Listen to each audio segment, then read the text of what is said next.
Hi everyone, welcome to the channel. This is Greg, and it's been a while since I uploaded a video to the channel. It's because I've been traveling with my family across Canada to visit some relatives. A couple of weeks ago, I uploaded this photo, and it shows the gear that I brought during this trip. So I thought of making a video to show you what exactly did I bring traveling across Canada with my family. Okay, so just to be clear, this is just my personal items. Of course, I brought luggage for my family, and of course, the kids brought their own stuff, their own maybe stuffed toy or the, the Nintendo Switch and all that. But I just want to show you my personal belongings on this trip, and in general, this is what I bring even on personal trips abroad or when I'm traveling for work. Okay, so let's start off. I have a 3-tier system when it comes to my bags for travel. I'm not really a minimalist, but I try to bring along the least amount of stuff on my trip because of course I don't want to be lugging around heavy bags, and it really is more freeing and more enjoyable during your trip if you're not tired of pulling around a big trolley bag or carrying a big backpack. Alright, so first off, I use generally 3 bags. This is my main bag. This is the Cabin Zero 36-liter military backpack. This would be my carry-on luggage. Although you have to check with your carrier or your airline because sometimes, depending on the airline, this size of bag can still be considered as a personal item bag. But don't take my word for it. You have to check your own carrier for the exact details on what is allowed as a carry-on or a personal item bag. So for me, in general, this is my carry-on bag. And I use a Helicontex bushcraft satchel as my personal item bag. On the 3rd tier of my travel bag system is my belt bag or fanny pack, which is the Helicontex possum belt bag. Okay, so let's go through this one by one. I won't show you all the stuff I carry during my travel. I doubt if you want to see my clothes or what socks I bring, but I'll generally show the categories of the stuff I bring during travel. Let's start off with my carry-on bag. I try to avoid check-in luggage as much as possible. This is the Cabin Zero 36-liter military backpack. So this is different from the other Cabin Zero designs because they have MOLLE straps sewn on the front so you can attach anything you like on those straps. This also has compression straps on both sides, and it has a grab handle on the side as well as on top. What I like about the Cabin Zero 36-liter military are the straps because they're very well padded. The back is also well padded and it's really comfortable to carry your stuff. Another feature of this backpack is this thin hip strap. Although it doesn't do very much to transfer the weight to your hips, but it does a very good job to prevent your backpack from swinging when you're walking.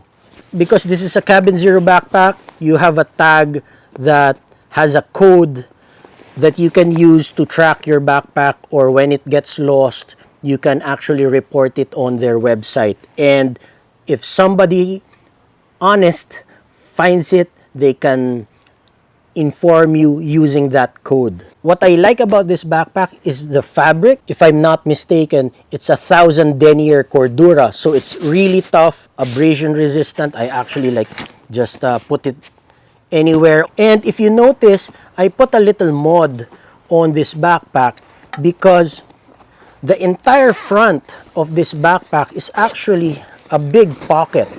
Okay, so you see the pocket really extends the whole front of the backpack. The zip might get snagged on something and might get pulled down, and you don't want things to be falling out. Or if you're carrying the backpack on your back, depending on where you are, somebody might try to unzip this and take something from this pocket. So I really advise not to put your very valuable items on the outside pockets of your bags. Okay? But in this case, what I did is to put a loop of bungee, which I thread through that top buckle, and now it is very difficult to unzip the front of this backpack without me knowing, even if the bag is strapped to my back. Okay, so it's just an added precaution that I put so for my own peace of mind. So I advise you to check your bag. What are the vulnerable spots where you can be pickpocketed, or is there a certain pocket that is prone to snagging or opening accidentally? That's it for the outside of this bag. Going inside, what is nice about this backpack is that it mimics your regular travel luggage. It's just a big box, okay? But instead of a hard shell trolley luggage, it's fabric, but the inside is basically just a lot of empty space, okay? So the only organization on this backpack, aside from the front pocket, would be two zip compartments on the flap. So this part is a mesh, okay, it's a mesh pocket, and the bottom is a fabric zip compartment. Okay, so only the top is see-through. For me, I also clip a whistle and a small flashlight as a zipper pull to this zip compartment, so it's easily accessible, especially if I'm trying to rummage through my stuff in my bag, whether in the airplane or anywhere where it's dark. So I can just grab the small flashlight and rummage through my stuff in the bag. So as I said, I won't be showing you all of my stuff I carry during travel, but I would tell you that because the bag is just a big empty space, I use packing cubes. Nothing fancy. This is just a set of packing cubes from Decathlon. This is the 4-class brand. This has been serving me very, very well for a long time. Okay, nothing much to it. It's just thin fabric. Okay, it's non-compression, but what I like about using packing cubes is it keeps your clothes organized. Talking about clothes, what do I actually carry during my travel? In general, I plan for a week's worth of clothes, whether I'm traveling for a month, 2 months, 3 months. Okay, I plan for a week's worth of travel because I plan to do the laundry at least once a week. I'll put the clothes list somewhere on screen, okay? So, but in general, I carry 2 pairs of pants, 2 pairs of shorts, of course, underwear for the week, socks for the week, and in most of my videos, you see me wearing this black collared shirt, and this is also what I bring during travel. So this is a Columbia polo shirt. I think this is in the Omni shade range, and I really like this shirt because it's black. I never iron this shirt, easily washed, dries quickly, and most importantly, even if you sweat in this shirt, it quickly dries and it doesn't tend to smell bad. Okay, unlike other synthetic fabrics. This is my other Columbia shirt from 5 years ago. So aside from the tag getting rubbed off, this is still actually the same shirt. Okay, so this shirt actually lasts a long time. Okay, so that's it for the packing cubes. What else is in my bag?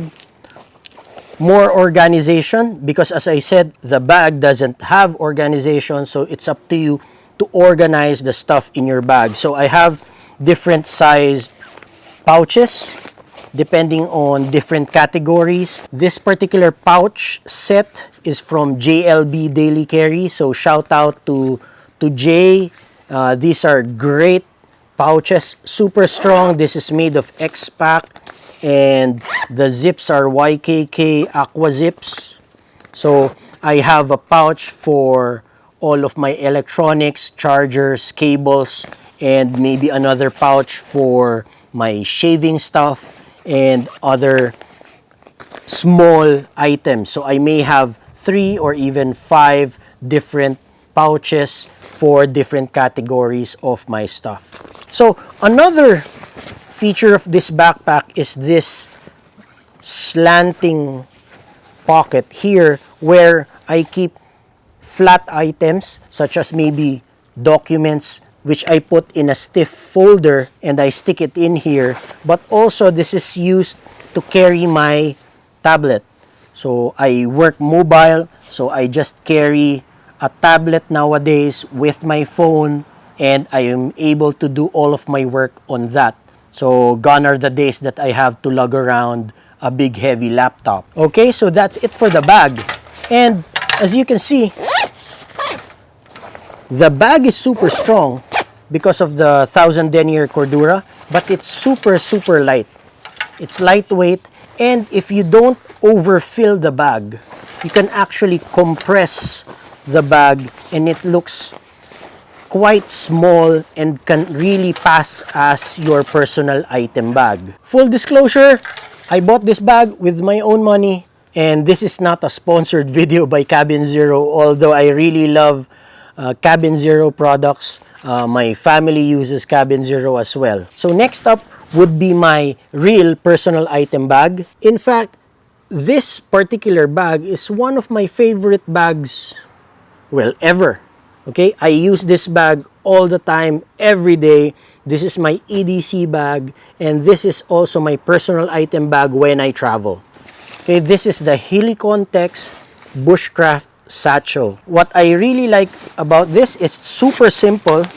It's also made of cordura, although not as thick as my Cabin Zero.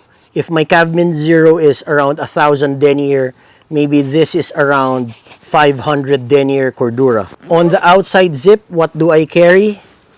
I have a pouch with my jacket. It's actually just a windbreaker. Even if I'm in the city near my home, I always carry a thin packable jacket because you wouldn't know, suddenly it might rain or become windy or become cold, and it really helps to have a jacket ready all the time. This jacket lives in this pocket of this bag wherever I go. So I also carry a packable cap. What is nice about this cap is that the brim is not as stiff as other ball caps. So it's okay to put in your bag and you don't have to worry that the brim will get crumpled.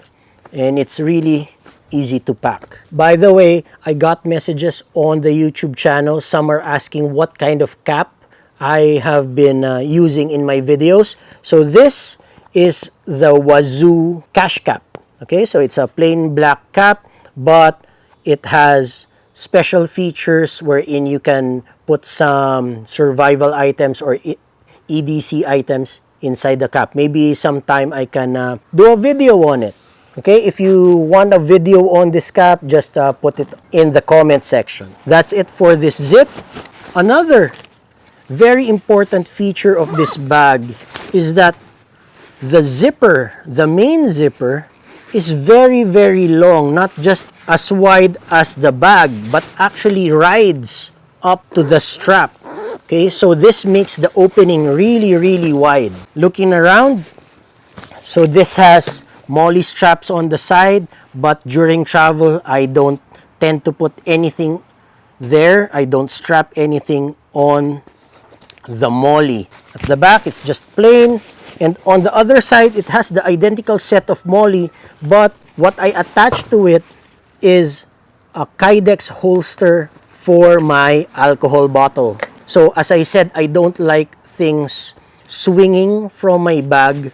So I really like this setup, and this is a custom Kydex case from 4Boys Custom Kydex. I'll put their link here. This is not a sponsored video. I bought this with my own money, but I really, really like what they did with this particular alcohol bottle model. Different brands have this same type of alcohol bottle, and I really like it because even if your bag swings, the alcohol bottle is fixed on the side of your bag and doesn't swing. And inside the bag is my water bottle, and this is the hydro flask. In tandem with the water bottle, I carry a nesting cup. This is a titanium nesting cup, and the hydro flask fits nicely in there because inside the Helicontex bushcraft satchel, the water bottle sleeve is on the inside. And I particularly like that because I don't like my water bottle exposed, getting dirty, or falling out. Even during travel, I carry a nesting cup. Why? Because you can get hot water. Basically, during travel, you can get hot water at the airport or at your Airbnb, your hotel, or wherever you're spending the night.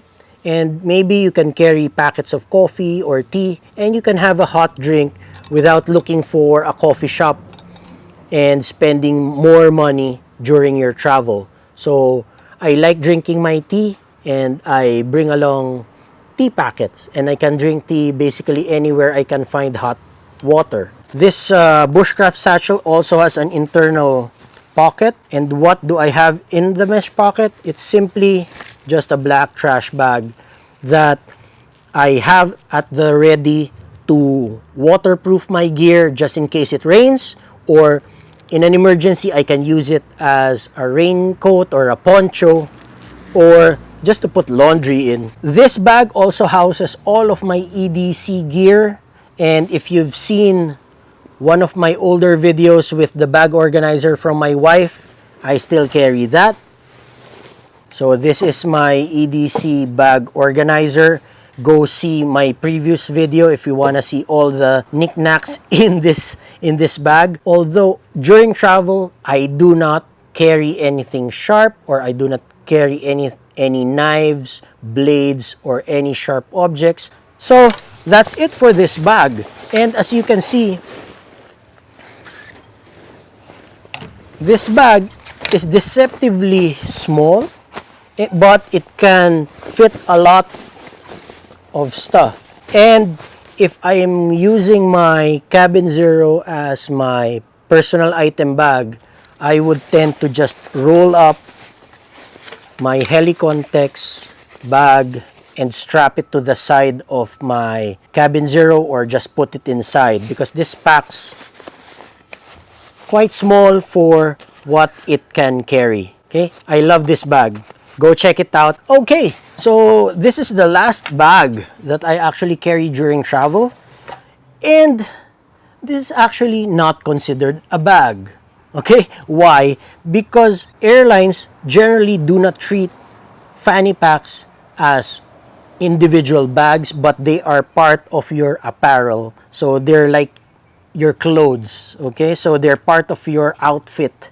When you're traveling, always bring a fanny pack because it gives you additional storage, and you can unload everything from your pockets, because when you travel through the airport, you usually go through that x-ray machine and you have to unload all of your pockets, remove all of your accessories, and it's nice to have a fanny pack where you can dump all of those small items and you don't have to really put it in that basket. In general, when I'm going through security anyway, this fanny pack just goes into my main bag. But when I'm walking around, I have my valuables really close to me in my fanny pack. Okay, so what's inside my fanny pack? Basically, all of my core EDC items are here. Okay, what are my core EDC items? Go check out my video of that, but I'll show you what they are. So this is the Helicontex Possum. In front, it has a small pocket. I put extra change in there. I put in there my peppermint inhaler, some essential oils that I use during travel. We love essential oils. And in the front, it has a mesh zip pocket, just like in the Helicontex Bushcraft Satchel, where I put my cables. I have my wallet, where I carry some of my cards, my cash, and some coins. Okay, so this is my travel wallet. I have a long wallet because I'm very particular with the bills that I carry during travel, especially if you're traveling to different countries. You don't want crumpled bills that will be questioned when you get to use them. Okay, especially there are countries that don't like their bills to be crumpled, or money changers that don't accept crumpled dollar bills. What else is in here? So I have my power bank. This is my 5,000 milliampere power bank. I have a bigger power bank in my electronics kit in my main bag, but this goes with me everywhere I go. So I also carry a flashlight. This is the Lumintop Tool AAA. Very nice flashlight, really small, barely longer than the size of the AAA battery itself. Pretty bright. Okay, so I love this flashlight, and I can use it as a headlamp. Of course, I carry another flashlight. My main flashlight will still be in my electronics case, especially when I travel, because it has a larger battery. I also carry a metal whistle. This is what I like about the Helicontex belt bags, is that they have pockets. They also have elastic loops that you can clip your small items to. Okay, I also have a small alcohol bottle. So if I don't have my personal item bag, the Bushcraft Satchel, I still have alcohol with me. Over in this middle compartment, I have some wet wipes. I have a sunscreen stick and my lip balm with SPF. Okay, especially if you're traveling, it really is a must to protect your skin. Over here at the back, I have a small Write in the Rain notepad where I put all of the important information, phone numbers, addresses. So just in case my phone is unfortunately maybe lost or stolen, or even the battery dies, I have the information here which I can use to contact people. I also keep a small pen. This is the Olight Open Mini. Okay, at the back where you can put maybe personal items like your passport and important cards. I have a Ziploc bag where I put my passport before I put it in there, because even if I get soaked, my bag gets soaked, at least my important documents will still be protected in this pocket. What I like about this Helicontex Possum is that I can remove the straps entirely, and I can just use this as another pouch or for storage. And these flaps here, you can simply tuck these in, so it's much cleaner, although I really don't mind if they're like just like that. Okay, and that's it. So basically I carry 3 bags when I travel. My main bag, the Cabin Zero 36-liter military, the Helicontex Bushcraft Satchel, and my Helicontex Possum. So if you like this video, Please like, share, and subscribe. If you have any questions on what I bring, if you have any comments or suggestions on future videos, just put them in and let's talk about it too. So that's it. See you on the next video.